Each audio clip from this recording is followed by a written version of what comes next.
Okay. And I know that Sagittarius, you guys are going through the Saturn. I believe Saturn's in your first house, and I completely understand what that's like.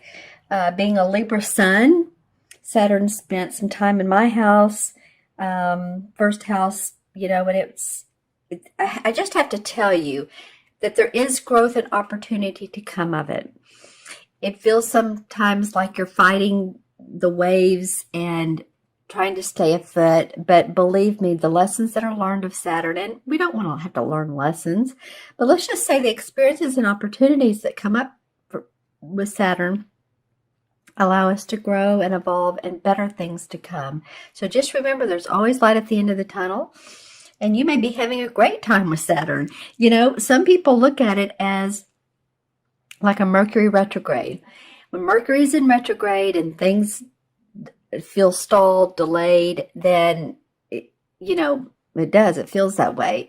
But you don't have to see it. You see it like that. You can visit it as, and I said visit.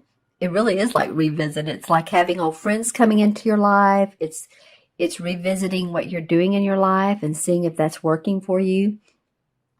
So you can look at Saturn as the same way. It's going to bring opportunities up for you to grow for the future. All right. Well, okay, Sagittarius, let's take a look at these cards. Interesting. I'm going to put these two over to the side so you can actually see. The first three cards are all women. Interestingly enough, the card depicts women. So, you have some feminine intuition, second chakra stuff that would be good to work with. Second chakra is, well, like the color of this candle right here. As you can see, it's sort of an orange. That's in your lower abdomen area. Feels like physically, especially for females, any type of menstrual cycles or postpartum depression, anything like that. I'm not really sure why that's coming up with this, but it is anything else that if you're in your later years of womanhood, then of course you have the change of life. So that's coming up here. There's a lot of feminine aspects in these first three cards. That's all I'm pointing out. Okay, so the first card is the Ten of Swords. And the Ten of Swords represents the end of an idea, the end of a situation that you have not been happy with, that has not served you well. This could be a relationship or a partnership or a business decision or a career, but you're ready to, what she's doing here, and I'm glad the camera refocused, but what she's doing here is she's has a ritual, and she's celebrating the fact with the kettle in the middle, and you see the smoke coming out from the kettle going into the woods. She's celebrating the fact that there is still life. There is still more to this, Sagittarius. So the Ten of Swords, which are surrounding her, she's acknowledging what has not been great for her. If it's been a relationship and it just hasn't worked and you've tried at it, it's like, you know what, this is the end. A lot of times in most cards, the Ten of Swords is someone lying flat down, face down with 10 swords in their back. It's a little graphic, but that's pretty much means that, okay, you've had it, you're done with the situation, it's over, you're ready to move on. The Ace of Swords would be next, and that's brand new ideas, victory, happiness. So some of you might be reminiscing, or I want to say almost celebrating the fact that maybe, something has come to an end. Because interestingly enough, the very first or the very next card that comes up afterwards is the same as the Magician card. So now you're ready to create your own life, create your own destiny. This may have felt like that your destiny was in other people's hands, but you're ready now to create anew. Even in this Saturn period, it's, hey, no time like the present to tune into who we are and create what we want. And she has the pentacle for money, the cup for her emotions, the sword for ideas and thoughts, and of course the wand for inspiration. And so you could be, on in the physical level, you could be leading a project. You could be owning or opening up a new business. You may own a business, and you just have some new implementation of ideas that are exciting you. But it feels like for a lot of you Sagittarians, you're ready to move forward after this, whatever this Ten of Swords. A lot of times the Ten of Swords is like, it can even mean something drastic has happened in your life. Maybe you've had someone who didn't treat you well, or there was it can mean physical violence. So I'm not putting that out there. We don't want it to ever be, but you're past it. You're getting over it. You're creating anew. Thank goodness. And for those of you who are still maybe in a situation, then of course there's always support and there's help, right? Okay, so on to the new, and interesting, see the hats there. The next card is the High Priestess. Now I love this card, and I love the High Priestess because she represents our internal spiritual selves, who we can turn into and tune into when the going gets rougher and the chips may be down a little bit. But it's not only that. The High Priestess, she's a knower and a seer of all things spiritual. I mean, she understands that there's cycles in life where they're not so great. Life is not, a bowl of cherries or a day at the beach. But she understands that this too shall pass, and she really goes into herself and she creates magic with this. She pays attention to the moon. And I think I said at the beginning of the video, I hope I did, that the new moon is in Sagittarius. Yay, you guys. I don't think I mentioned it, that the new moon in Sagittarius on the 29th of November. It's a great time to benefit from new ideas and information.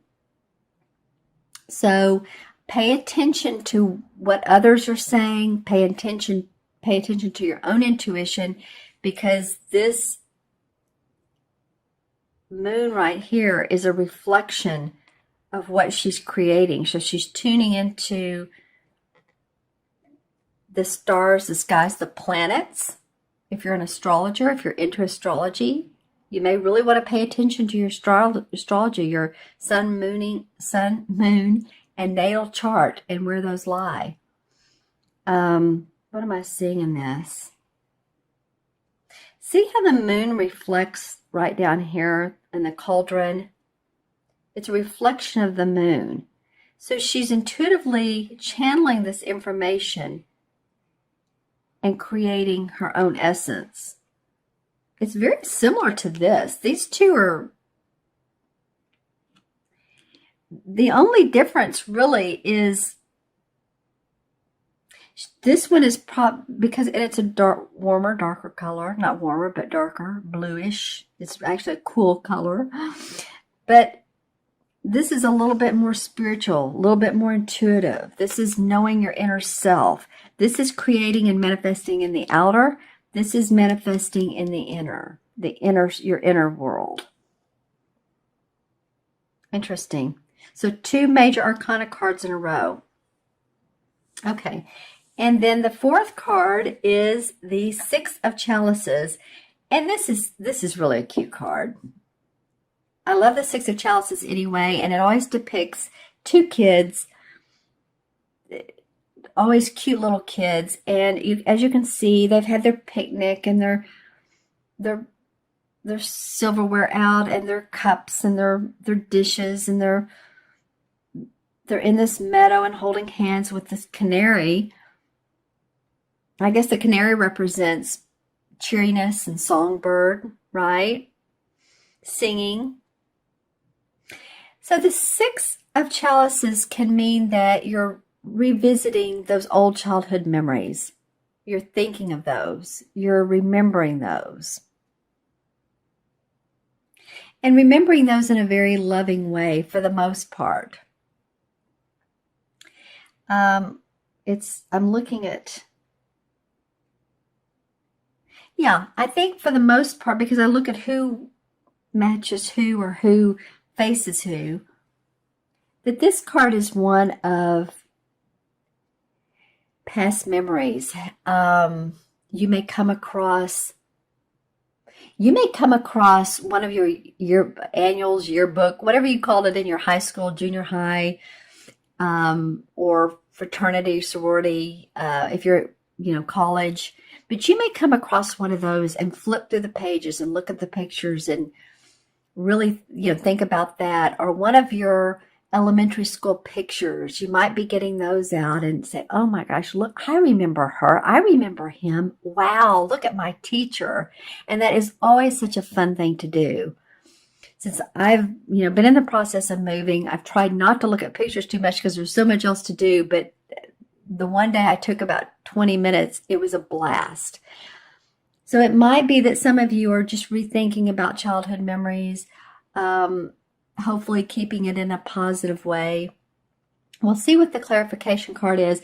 Every so often, this card can come up and mean a memory that you didn't like, and you've had to let go of limiting beliefs because maybe you and your father didn't get along, or you don't feel like you were heard or treated right. That can come up. So, that it can all come up. This could be the end of November, a little bit emotional for some of you. The last card is the Two of Wands. Well, the Two of Wands is basically about clarifying what you want to do in your life, your work. She's happy. I mean, she's at her home and she has this orange door, which is, again, about second chakra. And she's waving. So it's the beginning of, after the Ace of Wands, where there's this new idea, there's this new inspiration. She's now started to pull it together. So it could be you and a partner working together, or a lover, or, romantic relationship, you and another person, because two is always about duality or the coming together of two. But it can just mean that you're starting to see reflections of a happy life through what you're doing, that your home is important to you, and that you're reflecting on how I can make it more cheerful, adding pillows, adding artwork, adding furniture, or taking out what you don't need any longer, taking out the pieces that you don't want. I say pieces of furniture, and adding in a few touches that you do. Bring in flowers, because that feels to me like that's creative inspiration for you guys. Okay, my friends, you really all have 5 cards, and I had to choose them because they fell on the floor. So I'm not going to ignore that. Let's pull some clarification cards and see what. Well, this one turned up, so we're going to go with it. That's the Four of Swords. That's about needing rest, meditation, so that you can, rest up. If you've been tired, or if the Saturn has been a behind, a bee in your behind, a bee in your bonnet, then take some rest in R&R, which is actually the same thing. But as you can see, this also denotes a little bit of spiritual flavor with the symbolism. And it almost looks like he's at a church or at a spiritual synagogue, whatever it may be. So in doing so, that you will gain your inner awareness. You'll feel like when you get out of this mode, that you're ready to move again, ready to go again. Some of you may have had surgery or just need to rest your body if you've been sick. That sometimes comes out of this as well. Okay, well, the Six of Rods flew out. Sagittarius, for some reason today, the cards are active with you. Six of Rods is about being acknowledged and celebrated and accomplished by other people. In your organization, in your work, the great work that you've done. So that's awesome that comes up. I don't even know which card it comes up around, but it did come up. So some of you really seeing some acknowledgement around that. The Hermit card, again, taking a time out. It's in reverse. The World card, if you do that, then you're going to see huge accomplishments, huge growth. And the Ten of Pentacles has to do with your money, feeling in place, family inheritance. So some of you may be receiving some of that. And the Sun card, oh my gosh. So the clarification cards are actually pretty nice. Wow. If you can see here, especially these four, but also the Hermit. I mean, this is celebration, acknowledgement. This is money, finances, wonderful with generational finances. I mean, the World card is the last one of the major arcana. So it's all things accomplished. It's seeing enlightenment. It's getting to understand who you really are and the purpose and accomplishment, like I said, around that. And the Sun card is just cheerful, happiness, optimism. So stay focused. Go into your inner guide, your inner self, and see what happens when you do that. You know, the Hermit card also asks you to do that, to light your own lantern. Go on your own path. Go outside, you know, sometimes when you want some quiet time. What are the stars telling you? What is the earth telling you? And meditate on that. Well, Sagittarius, okay. Let's add up these cards numerologically. So we have 10, 11, 13, 19, and 21. Well, it's interesting. That's what came up for the last reading, and I believe that was Scorpio. It's 2 and 1, so 3 may become a message from the universe. It's about expression, you guys. It's about expressing. Okay, what feels to me is expressing yourself in your most, your highest. How do I want to say this? The best way you can. Expressing your values, expressing your heart, what you want in life, and not only talking to other people about it, but write it down.